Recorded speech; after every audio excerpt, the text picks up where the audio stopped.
అసెంబ్లీలో ఒకే ఒక్కసారైనా అడుగు పెట్టేందుకు నేతలు కలలు కంటుంటారు.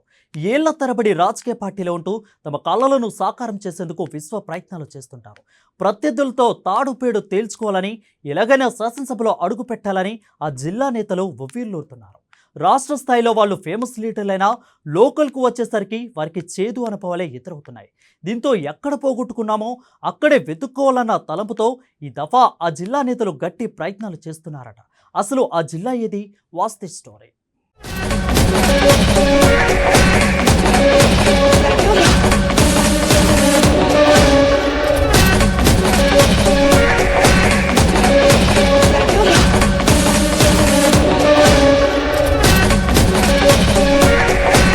ఉమ్మడి కరీంనగర్ జిల్లాలో వరుస రాజకీయాలు చూస్తే పట్టువదలని విక్రమార్కుని వలె పలువురు నేతలు మరోసారి అసెంబ్లీ ఎన్నికల బరిలోకి దిగబోతున్నారు.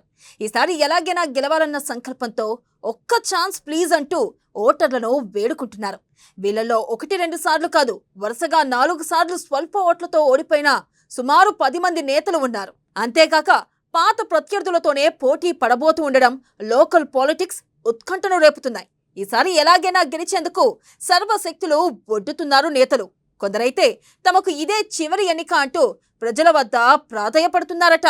ఇక ఇలాంటి వారిలో కాంగ్రెస్, బీఆర్ఎస్ నుంచి పోటీ చేస్తున్న వారు ఎక్కువ మంది గురించి చర్చనీయాంశంగా మారింది.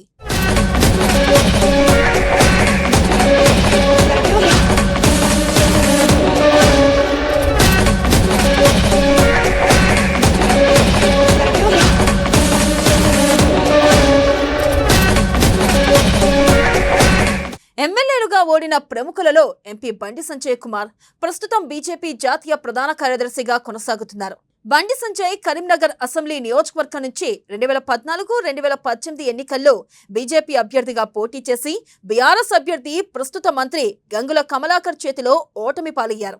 ఈ 2 ఎన్నికల్లోనూ కాంగ్రెస్ ను వెనక్కి నెట్టి సంజయ్ 2వ స్థానంలో నిలిచారు. ఈ దఫా కూడా ఎన్నికల్లో బీజేపీ హైకమాండ్ కరీంనగర్ ఎమ్మెల్యే అభ్యర్థిగా బండి సంజయ్నే ప్రకటించింది. దీంతో 3వసారి ఆయన బరిలోకి దిగబోతున్నారు.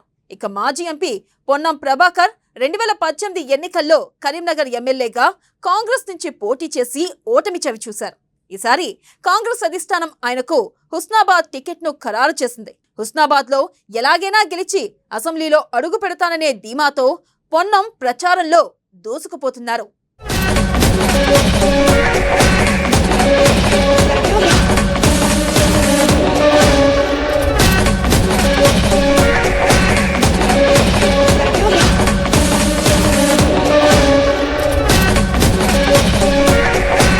ఇక కాంగ్రెస్ కు చెందిన మరో నేత ఆది శ్రీనివాస్ కు రాజకీయాలు కలిసి రావడం లేదనే చెప్పాలి. వేములవాడ సెగ్మెంట్ నుంచి ఆయన వరుసగా 4 సార్లు ఎమ్మెల్యేగా పోటీ చేసి తన ప్రత్యర్థి చిన్నమనేని రమేష్ బాబు చేతిలో ఓడిపోయారు.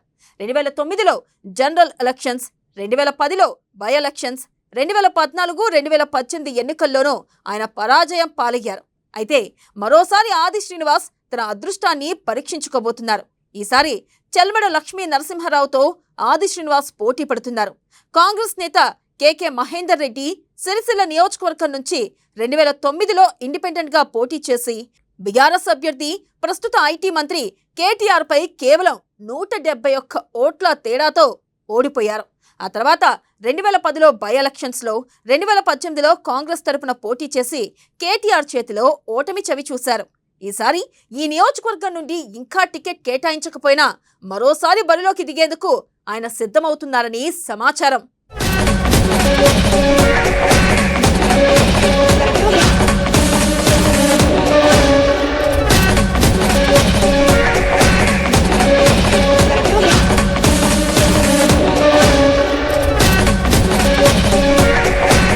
ఇక కాంగ్రెస్ సీనియర్ నేత అడ్లూరి లక్ష్మణ్ కుమార్ ఇప్పటికీ 4 సార్లు బీఆర్ఎస్ అభ్యర్థి కొప్పుల ఈశ్వర్ చేతిలో ధర్మపురి అసెంబ్లీ సెగ్మెంట్ నుంచి ఓడిపోయారు. 2009లో 1484 ఓట్ల తేడాతో ఓడిపోగా 2018లో కేవలం 441 ఓట్ల తేడాతో మాత్రమే ఓటమి చవి చూడాల్సి వచ్చింది.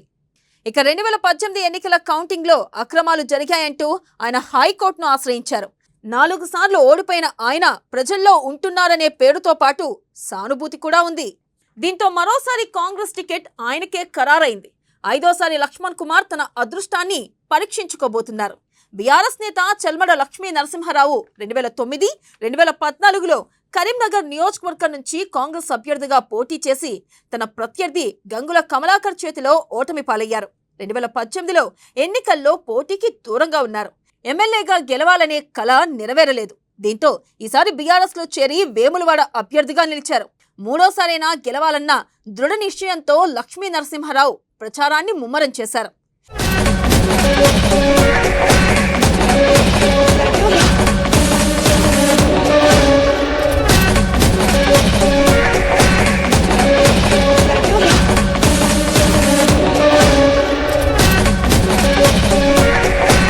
ఇక ఎమ్మెల్యేగా అసెంబ్లీలో అడుగు పెట్టాలనుకున్న పాడి కౌశిక్ రెడ్డి ఎమ్మెల్సీగా శాసన మండలిలో అడుగుపెట్టారు. ఆయన 2018లో జరిగిన అసెంబ్లీ ఎన్నికల్లో కాంగ్రెస్ అభ్యర్థిగా పోటీ చేసి ఆనాటి బీఆర్ఎస్ అభ్యర్థి నేటి బీజేపీ ఎమ్మెల్యే ఈటెల రాజేందర్ చేతిలో ఓడిపోయారు. ఇక ఎమ్మెల్సీగా తనకు సంతృప్తి లేదని, ఎమ్మెల్యేగా గెలవాలన్నదే తన లక్ష్యమని పలుమార్లు ప్రకటించగా ఆయనకు బీఆర్ఎస్ అధిష్టానం హుజూరాబాద్ టికెట్ కేటాయించింది. ప్రత్యర్థిగా ఉన్న ఈటెల రాజేందర్, కౌశిక్ రెడ్డి మధ్యే పోరు ఉండనుంది. అటు కరీంనగర్ డీసీసీ అధ్యక్షుడు డాక్టర్ కవ్వంపల్లి సత్యనారాయణ ఎమ్మెల్యే కావాలన్న లక్ష్యంతో మానకొండూరు నుంచి 2009లో ప్రజారాజ్యం పార్టీ తరపున పోటీ చేసి ఓడిపోయారు. 2014లో టీడీపీ నుంచి పోటీ చేసి ఓటమిని చవిచూశారు. పొత్తులో భాగంగా మానకొండూరు సీటు కాంగ్రెస్కే కేటాయించడంతో 2018లో పోటీ చేయలేదు. ఆ తర్వాత కాంగ్రెస్లో చేరి ఇప్పుడు అదే పార్టీ నుంచి బరిలో ఉండబోతున్నారు. మానకొండూరు ప్రస్తుత ఎమ్మెల్యే రసమయ్య బాలకిషన్తో కవ్వంపల్లి సత్యనారాయణ పోటీ పడబోతున్నారు.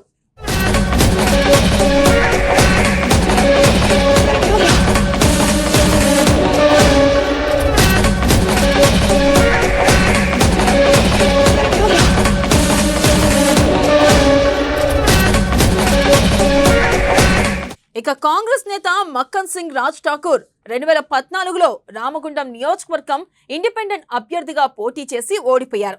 2018లో కాంగ్రెస్ నుంచి పోటీ చేసి ఓటమి పాలయ్యారు. కాంగ్రెస్ టికెట్ కేటాయించడంతో మరోసారి రామగుండం నియోజకవర్గంలో బరిలో నిలవబోతున్నారు. ఇక కాంగ్రెస్ సీనియర్ నేత జువ్వాడి నరసింగరావు కోరుట్ల నియోజకవర్గం నుంచి 2014లో స్వతంత్ర అభ్యర్థిగా, 2018లో కాంగ్రెస్ నుంచి పోటీ చేసి తన సమీప బీఆర్ఎస్ అభ్యర్థి కల్వకుంట్ల విద్యాసాగర్ రావు చేతిలో ఓడిపోయారు. ఈసారి ఆయన మళ్లీ కోరుట్ల నియోజకవర్గంలో కాంగ్రెస్ పార్టీ నుంచి పోటీ చేయనున్నారు.